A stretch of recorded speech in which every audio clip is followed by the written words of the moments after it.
हमारी सरकार का तीसरा टर्म दूर नहीं है। मोदी 3.0 विकसित भारत की नींव को मजबूत करने के लिए पूरी शक्ति लगा देगी।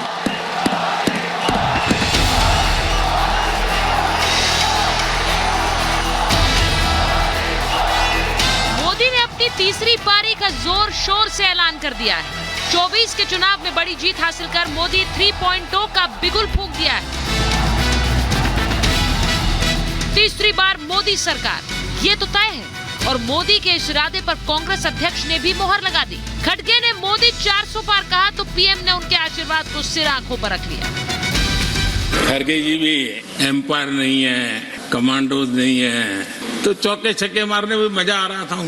लेकिन एक बात खुशी की रही, उन्होंने जो 400 सीट एनडीए के लिए आशीर्वाद दिया, आपके आशीर्वाद मेरे सर आंखों पर।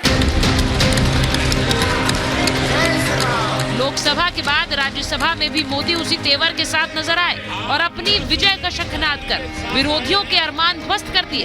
राष्ट्रपति के अभिभाषण पर धन्यवाद प्रस्ताव का जवाब दे रहे प्रधानमंत्री के निशाने पर सबसे ज्यादा कांग्रेस रही, तो इंडी गठबंधन की सिर फुटबल पर भी मोदी ने जमकर तंज कसा। पश्चिम बंगाल से चैलेंज आई है कि कांग्रेस 40 पार नहीं कर पाएगी, 40 पार नहीं कर पाएगी। मैं प्रार्थना करता हूं कि आप 40 बचा पाए। कांग्रेस 40 पार जाएगी या नहीं ये तो पता नहीं, लेकिन मोदी की गाड़ी 400 पार और इंडी में रोज रोज तकरार तय है। यानी जिस गठबंधन में नेताओं के बने रहने की कोई गारंटी नहीं, वहां मोदी की गारंटी को कटघरे में खड़ा करते हैं, जिनमें राहुल सबसे आगे हैं। ऐसे में मोदी ने राहुल पर भी कई बाउंसर फेंके। इन लोगों की मर्यादा इतनी है, अब इन्होंने अपने युवराज को एक स्टार्टअप बना करके दिया है। अभी वो नॉन स्टार्टर है, न तो वो लिफ्ट हो रहा है न वो लॉन्च हो रहा है। जिस कांग्रेस के अपने नेता की कोई गारंटी नहीं है, अपनी नीति की कोई गारंटी नहीं है, वो मोदी की गारंटी पर सवाल उठा रहे हैं। जो कांग्रेस देश को तोड़ने के नैरेटिव घटना का नया शौक उनको पैदा हुआ, इतना तोड़ा कम नहीं है, अब उत्तर दक्षिण को तोड़ने के लिए बयान दिए जा रहे हैं। कांग्रेस और राहुल की सियासी दुकान पर मोदी ने ताला लगाने का इंतजाम कर लिया है। तभी तो आरक्षण विरोधी, दलित विरोधी और अंग्रेज परस्त बताकर कांग्रेस को इतना धोया कि कांग्रेस के नेता भी सन्न रह गए। मेरा विश्वास पक्का हो गया कि ये पार्टी सोच से भी आउटडेटेड हो गई है, और जब सोच आउटडेटेड हो गई है तो उन्होंने अपना कामकाज भी आउटसोर्स कर दिया है। देखते ही देखते इतने दशकों पर तक देश पर राज करने वाला दल, ऐसा पतन। सियासत के मैदान में जब दाव पेच से लेकर नेता और चुनाव के तौर तरीके बदल रहे हैं, तो कांग्रेस का पुराना ढर्रा ही क्या उसकी दयनीय हालत के लिए जिम्मेदार है। खासकर जब मोदी जैसे मजबूत नेता का मुकाबला करना हो, तो जोड़ने के बजाय क्या सिर्फ विरोध की राजनीति टिक पाएगी। मोदी 3.0 के विजन बनाम कांग्रेस की इसी विरोध पॉलिटिक्स पर आज की महाभारत। और मेरे साथ महाभारत में जो मेहमान जुड़ रहे हैं, बीजेपी के राष्ट्रीय प्रवक्ता सरदार आरपी सिंह हमारे साथ हैं, बृजमोहन श्रीवास्तव जी एनसीपी के राष्ट्रीय प्रवक्ता हैं, हमारे साथ अवधेश कुमार जी हैं, वरिष्ठ पत्रकार हैं, राजकुमार भाटी जी राष्ट्रीय प्रवक्ता समाजवादी पार्टी, दुष्यंत नागर जी हैं, राजनीतिक विश्लेषक हैं, और साथ ही आरएलडी के प्रवक्ता रोहित अग्रवाल हैं।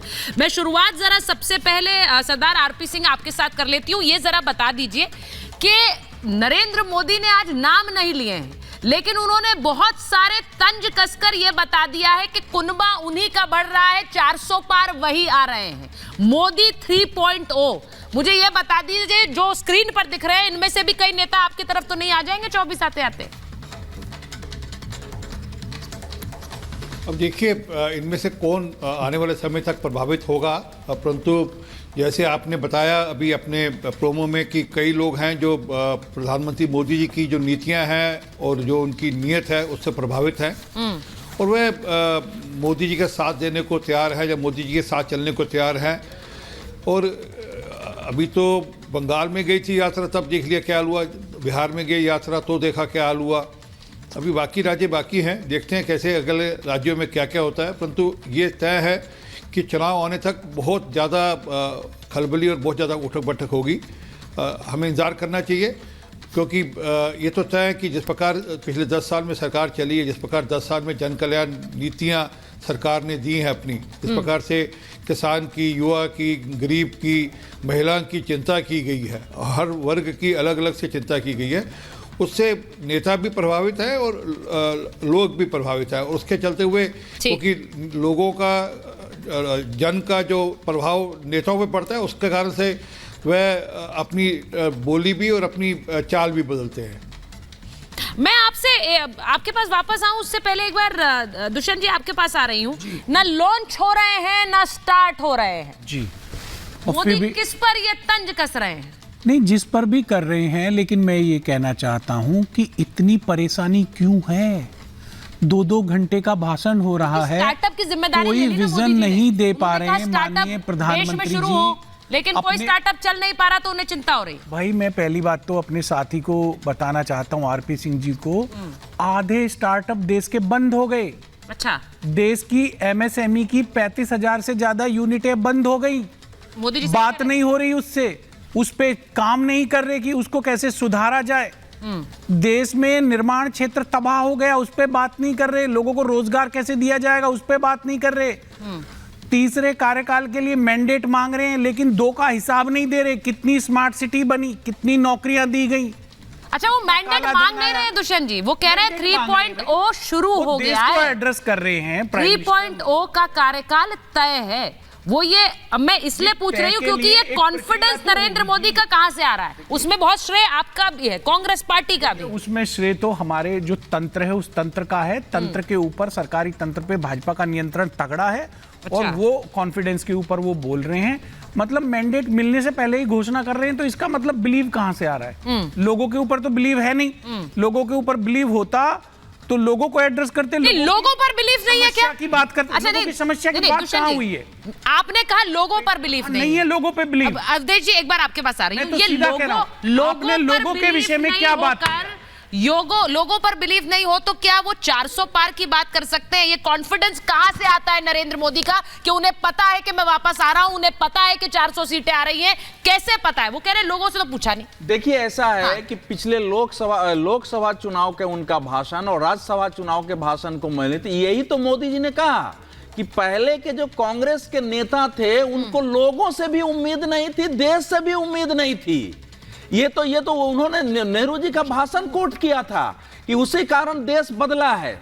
देखिए, हमारे देश में इस समय जो नरेंद्र मोदी का कॉन्फिडेंस है, किसी नेता का कॉन्फिडेंस, जो ओवरऑल एटमॉस्फेयर होता है, जो वातावरण होता है, उसमें देश का माहौल, विपक्ष का माहौल, विपक्ष का गठबंधन, उसकी स्थिति, लीडरशिप, 2 चीजें थी। नरेंद्र मोदी और भाजपा पर आरोप ये लगता था कि ये केवल कमंडलवादी पार्टी है।